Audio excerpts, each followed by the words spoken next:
Hello friends, welcome back to my channel. तो आज हम पढ़ने वाले हैं SKMU यूजी सेमेस्टर 2 24-28 के स्टूडेंट के लिए मेजर 2 जूलॉजी का क्वेश्चन आंसर। तो ये जूलॉजी का मेजर 2 का पेपर है, तो हम इसका मोस्ट इंपॉर्टेंट क्वेश्चन आंसर देखने वाले हैं। अगर आप चैनल पर नए हैं तो चैनल को सब्सक्राइब कर लीजिए और हमारे Telegram channel and WhatsApp group को भी ज्वाइन कर लीजिए, क्योंकि आपको इसका PDF टेलीग्राम चैनल पर ही मिलेगा। और Telegram channel and WhatsApp group का लिंक आपको इस वीडियो के डिस्क्रिप्शन बॉक्स में मिल जाएगा। तो अगर आपको वीडियो अच्छा लगता है तो चैनल को सब्सक्राइब, वीडियो को लाइक और अपने फ्रेंड में शेयर कीजिएगा। तो चलिए शुरू करते हैं हम इस वीडियो को। आज हम पढ़ने वाले SKMU यूजी सेमेस्टर 2 24-28 के स्टूडेंट के लिए मेजर 2 जूलॉजी का क्वेश्चन आंसर। तो यहाँ पर हम देखेंगे क्वेश्चन नंबर 1, निम्नलिखित पर संक्षिप्त टिप्पणियाँ लिखे, जो एक मार्क्स का है और 5 क्वेश्चन है। तो क्वेश्चन नंबर ए है, नियोटेनी क्या है। नियोटेनी एक विकासात्मक प्रक्रिया है जिसमें कोई जीव अपनी शारीरिक कायापलट को धीमा या विलंबित कर देता है और वयस्क होने पर भी अपने किशोर या लार्वा के लक्षण बनाए रखता है। क्वेश्चन बी है, रेट्रोग्रेसिव मेटामॉर्फोसिस किस जीव में पाया जाता है। रेट्रोग्रेसिव मेटामॉर्फोसिस प्रतिगामी कायांतरण मुख्य रूप से यूरोकार्डेटा उपसंघ के जीवों में पाया जाता है, जिसमें सबसे प्रमुख उदाहरण हर्डमानिया है। इसके अलावा यह एसिडिया साल्पा और डोलिओलम में भी देखा जाता है। क्वेश्चन सी है, डिप्नोई किसे कहते हैं। डिप्नोई मीठे पानी में रहने वाला एक हड्डीदार मछलियों का एक विशिष्ट समूह है, जिसमें मुख्य रूप से लंगफिश या फेफड़े वाली मछली कहा जाता है। तो वो मछली देखिए इस प्रकार का होता है, ये है लंगफिश।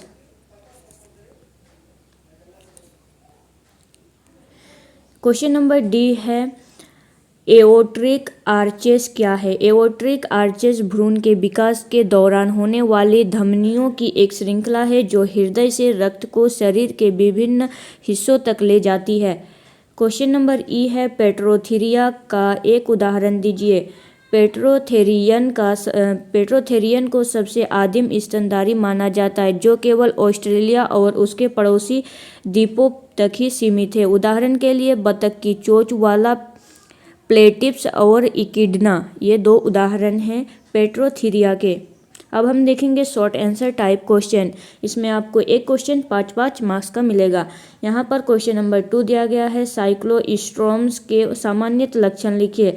साइक्लोस्ट्रोम्स जबड़ा रहित कशेरुकी प्राणी होते हैं, जिन्हें आदिम कशेरुकियों में रखा जाता है। इनका शरीर लंबा, बेलनाकार तथा मछली जैसा होता है। मुख गोलाकार या चूसन प्रकार का होता है, जिसमें वास्तविक जबड़ों का अभाव पाया जाता है तथा दांत सिंग्य होते हैं। त्वचा कोमल, चिकनी और शल्कहीन होते हैं तथा उसमें श्लेष्म ग्रंथियां पाए जाते हैं। इसमें जोड़े हुए पंख अनुपस्थित होते हैं, केवल मध्य पंख पाए जाते हैं। इसका अंत कंकाल उपास्थीय होता है, जो नोटोकॉर्ड जीवन भर बना रहता है। श्वसन के लिए शरीर के पार्श्व में 6 से 15 जोड़ी गलफड़ा थैलियाँ पाई जाती है। इसमें एक ही नसा छिद्र होता है। हृदय द्विकक्षीय होता है तथा रक्त में नाभिक युक्त लाल रक्त कणिकाएं पाई जाती है। अधिकांश साइक्लोस्ट्रोम्स समुद्री होते हैं और परजीवी या मृत भक्षी जीवन व्यतीत करते हैं, जिसकी प्रजनन के लिए मीठे जल का श्वसन करते हैं जबकि प्रजनन के लिए मीठे जल में प्रवास करते हैं। क्वेश्चन नंबर 3 है, यूरोकार्डेटा एवं सेफेलोकार्डेटा में अंतर क्या है। यूरोकार्डेटा और सेफेलोकार्डेटा में अंतर, ये पैराग्राफ की तरह लिखा गया है। ये अंतर को, यूरोकार्डेटा और सेफेलोकार्डेटा दोनों ही कार्डेटा संघ के उपसंघ है, लेकिन इनके बीच कई महत्वपूर्ण अंतर पाए जाते हैं। यूरोकार्डेटा में नोटोकॉर्ड केवल लार्वा अवस्था में और वह भी पूंछ के भाग में पाया जाता है, जबकि सेफेलोकार्डेटा में नोटोकॉर्ड जीवन भर बना रहता है और सिर से पूंछ तक फैला रहता है। यूरोकार्डेटा में तंत्रिका रज्जु लार्वा अवस्था में विकसित होती है, जबकि वयस्क अवस्था में इसका उपक्षय हो जाता है। जबकि सेफेलोकार्डेटा में तंत्रिका रज्जु जीवन भर पृष्ठ एवं खोखली रहती है। यूरोकार्डेटा में वयस्क प्राणी प्राय स्थिर होते हैं और उनके शरीर पर ट्यूनिक नामक आवरण पाया जाता है, जबकि सेफेलोकार्डेटा में प्राणी स्वतंत्र रूप से तैरने वाले होते हैं और इनमें ट्यूनिक अनुपस्थित होते हैं। यूरोकार्डेटा में प्रतिगामी कायांतरण पाया जाता है, जबकि सेफेलोकार्डेटा में ऐसा कालांतर नहीं होता। इसके अतिरिक्त यूरोकार्डेटा में लार्वा द्विपार्श्विक सम्मिलित वाला होता है, वह वयस्क असममित हो जाता है, जबकि सेफेलोकार्डेटा में सदैव द्विपार्श्वीय समिति बनी रहती है। अब यहाँ से हम देखेंगे लॉन्ग आंसर टाइप क्वेश्चन। तो लॉन्ग आंसर टाइप जो कि 15-15 मार्क्स का है। तो क्वेश्चन नंबर 4 है, नियोटेनी के उदाहरण सहित समझाए। ये कुछ नहीं है, तो नियोटेनी को उदाहरण सहित समझाना है। नियोटेनी एक विशेष जैविक अवस्था है जिसमें किसी प्राणी में लार्वा अवस्था के लक्षण वयस्क अवस्था तक बने रहते हैं, जबकि वह प्राणी यौन रूप में पूर्ण विकसित हो जाता है। सामान्यतः प्राणियों में लार्वा के वयस्क बनने के दौरान कायांतरण होता है, परंतु नियोटीन में यह प्रक्रिया अपूर्ण या विलंबित हो जाती है। परिणाम स्वरूप जीवन वयस्क होते हैं। कुछ भी लार्वा जैसे बाह्य लक्षण प्रदर्शित करता है। यह प्रक्रिया मुख्य हार्मोनल असंतुलन, विशेषकर थायरोक्सिन हार्मोन की कमी के कारण होता है।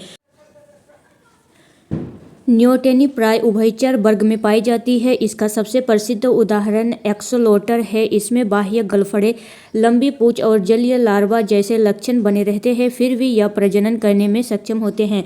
इसी प्रकार नेक्टुरस में भी नियोटेनी पाई जाती है। कुछ परिस्थितियों में यदि उपयुक्त हार्मोन दिया जाए तो एक्सोलोटर पूर्ण कायांतरण कर स्थलीय वयस्क में परिवर्तित हो सकता है। इस प्रकार नियोटेनी को विकासात्मक परिवर्तन माना जाता है, जो यह दर्शाता है कि विकास में गति में परिवर्तन से जीव की संरचना एवं जीवन शैली प्रभावित हो सकती है। एग्जाम नोट के लिए आप नोट कर लीजिएगा, नियोटीन को पेडोजेनेसिस से अलग समझना आवश्यक है, क्योंकि पेडोजेनेसिस में लार्वा स्वयं प्रजनन करता है, जबकि नियोटेनी में प्राणी वयस्क होकर भी लार्वा के लक्षण बनाए रखता है।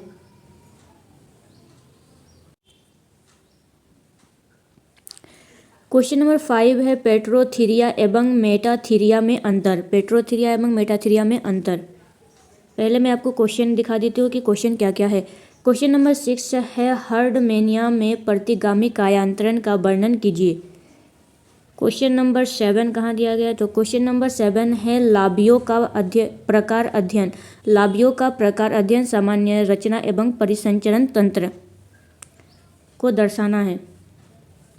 और यहाँ पर क्वेश्चन नंबर 8 दिया गया है, स्कोलिडोन का प्रकार अध्ययन सामान्य संरचना एवं परिसंचरण तंत्र।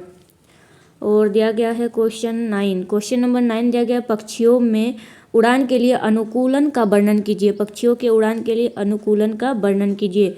नेक्स्ट क्वेश्चन है क्वेश्चन नंबर 10, केशुरुकी प्राणियों के हृदय का तुलनात्मक अध्ययन कीजिए। तो ये था क्वेश्चन नंबर 10 और क्वेश्चन है। तो क्वेश्चन नंबर 11 भी दिया गया है। क्वेश्चन नंबर 11 दिया गया है, एओट्रिक आर्चेस का तुलनात्मक अध्ययन कीजिए।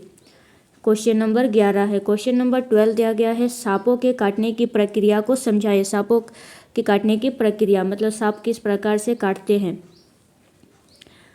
तो ये था लास्ट क्वेश्चन, सांपों के काटने की प्रक्रिया।